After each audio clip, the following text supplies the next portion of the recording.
स्वागत है सभी का धरनी आईएएस में। आज बात करेंगे कि पटवारी में कैसे एक बेहतर रणनीति के साथ 6 से 7 क्वेश्चन तक आप ज़्यादा नंबर ला सकते हैं। 8 सब्जेक्ट हैं जो कि 25-25 नंबर में डिवाइड हैं और 3 घंटे का समय है आपको, और इन्हीं 3 घंटों में आपको एक सटीक रणनीति बनानी है जिससे आप ज़्यादा से ज़्यादा आपके क्वेश्चन सही हो सकें। अब इसमें सबसे पहले बात करते हैं अपन जिनका मैथ रीजनिंग के विद्यार्थी हैं और जिनका मैथ्स रीजनिंग बहुत अच्छा है, उनको सबसे पहले मैथ्स और रीजनिंग पर ध्यान देना चाहिए, क्योंकि ऐसा माना जाता है कि मैथ रीजनिंग में अगर आपका आंसर आता है तो 100% उसके सही होने की संभावना रहती है। तो सबसे पहले आपको मैथ्स और उसके बाद रीजनिंग सॉल्व करना है, तो इससे आपके अंदर एक आत्मविश्वास आएगा कि मैं इतने तो कर चुका हूँ, मतलब पेपर ठीक है मेरे लिए।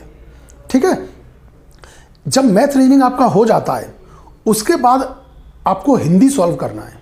अब ये मैंने इसलिए बोला है आपको क्योंकि आप हिंदी स्कूल से लेकर के कॉलेज तक पढ़ते आ रहे हैं, और कुछ प्रश्न ऐसे भी आते हैं हिंदी में जो आप व्यवहारिक रूप से प्रयोग करते हैं, जैसे शुद्ध अशुद्ध है, तो आप समझ जाते हैं कि ये तो ऐसा दिख नहीं रहा, ये ऐसा नहीं है, तो ये तो गलत है, ये सही है।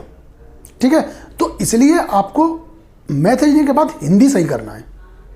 और अगर आप हिंदी थोड़ा सा ऑप्शंस को नेगलेक्ट कर करके अगर लगाएंगे तो आप 20 से ऊपर नंबर ही लगाएंगे, क्योंकि कल एनालिसिस में आप सबको पता चल गया होगा कि हिंदी का जो पेपर है वो ज़्यादा टफ नहीं आ रहा है। ठीक है, अब ये 3 सब्जेक्ट के बाद जो भी विद्यार्थी साइंस बैकग्राउंड के, उनको साइंस का पेपर सॉल्व करना चाहिए, क्योंकि साइंस का लेवल अच्छा आ रहा है और केमिस्ट्री के ज़्यादा प्रश्न थे कल।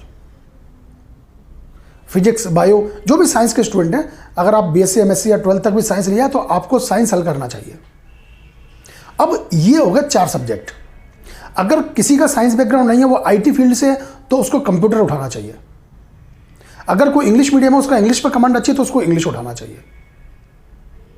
ठीक, इसके बाद आपको क्या करना है कि जीएस सॉल्व करना है, और जीएस में जो भी आपको आता है, जो भी आप करके जल्दी आप निकल के, क्योंकि जीएस का जो बन गया तो बन गया और नहीं बना तो नहीं बना। ठीक है, किससे भी नहीं बनेगा, बनेगा तो ठीक है। तो उसके बाद आप जीएस करिए, और जीएस में आपके जितने आ जाए उतना ठीक है, और आपको आगे बढ़ना है।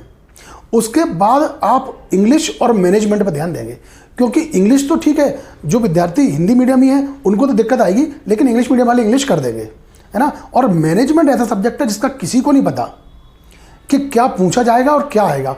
जितने भी कोचिंग हैं या इंस्टीट्यूट हैं जो बता रहे हैं कि इतना आएगा, यहाँ से आएगा, किसी को नहीं पता कहाँ से आएगा, और ना ही सरकारी कोई सिलेबस में मैनेजमेंट नाम का कोई सब्जेक्ट है।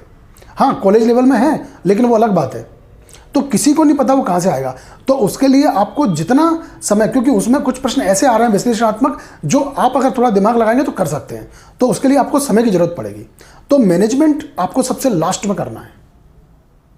ठीक है, अब ये तो उनके लिए बता दिया मैंने जिनका मैथ रीजनिंग बहुत अच्छा है।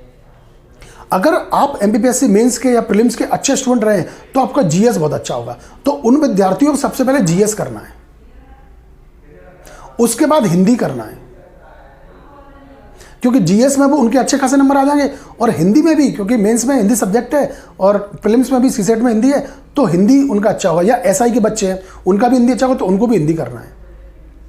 उसके बाद आपको रीजनिंग करना है, तो जो जिनका जीएस अच्छा है उनको सबसे पहले जीएस करना है, हिंदी करना है, फिर रीजनिंग करना है, क्योंकि रीजनिंग ज़्यादातर ऐसा माना जाता है सभी को आती है, ज़्यादा टफ सब्जेक्ट नहीं है रीजनिंग। और रीजनिंग पटवारी के एग्जाम में सरल भी आ रही है, ज़्यादा कठिन नहीं आ रही, आप लोग आसानी से इसे कर सकते हैं। उसके बाद साइंस कर सकते हैं आप, और जो जीएस के अच्छे स्टूडेंट हैं उनको लास्ट में मैथ्स ले जाना है। ठीक है, साइंस कर लेना, उसके बाद इंग्लिश कर लेना और मैनेजमेंट कर लेना, उसके बाद लास्ट में आपको मैथ्स करना है। ठीक है, अगर आप इस रणनीति के हिसाब से चलेंगे तो मेरा ये मानना है कि आपको लगभग 5-6 क्वेश्चन ज़्यादा ही सही होंगे। इसलिए आप उस दिन आप एक बेहतर रणनीति के साथ जाएं तो आपके कुछ क्वेश्चन ज़्यादा ही सही होंगे। किसी भी चीज़ में जल्दबाजी ना करें। आप ऐसा ना करें कि आपको मैथ रीजनिंग आता नहीं है और आप मैथ रीजनिंग उठा के बैठ गए तो आपका 10-15-20 मिनट खराब हो गया, तो आप घबरा जाएंगे और आप इससे 2-4 क्वेश्चन ज़्यादा ही गलत करेंगे। इसलिए आप उस सब्जेक्ट को पहले करिए जो आप, जिसकी कमांड आपके पास बहुत अच्छी है ना, जिसमें आप 20 से ज़्यादा स्कोर कर सकते हैं, चाहे कैसा भी हो। जैसे रीजनिंग कर सकते हैं आप, पहले जिनकी रीजनिंग अच्छी है उनको रीजनिंग कर सकते हैं, हिंदी अच्छी कर सकते हैं, क्योंकि हिंदी ज़्यादा ये ऐसे सब्जेक्ट है जो बहुत सरल है, इनको किया जा सकता है। ठीक है, तो आपको उस दिन की रणनीति पर विशेष ध्यान देना है, तो आपके कुछ क्वेश्चन ज़्यादा ही सही होंगे। और अगर रणनीति गलत जाती है तो आप आत्मविश्वास खो देंगे और आपके कुछ क्वेश्चन ज़्यादा गलत हो जाएंगे। आज के लिए बस इतना ही, मिलते हैं अगली वीडियो में, तब तक जय हिंद जय भारत।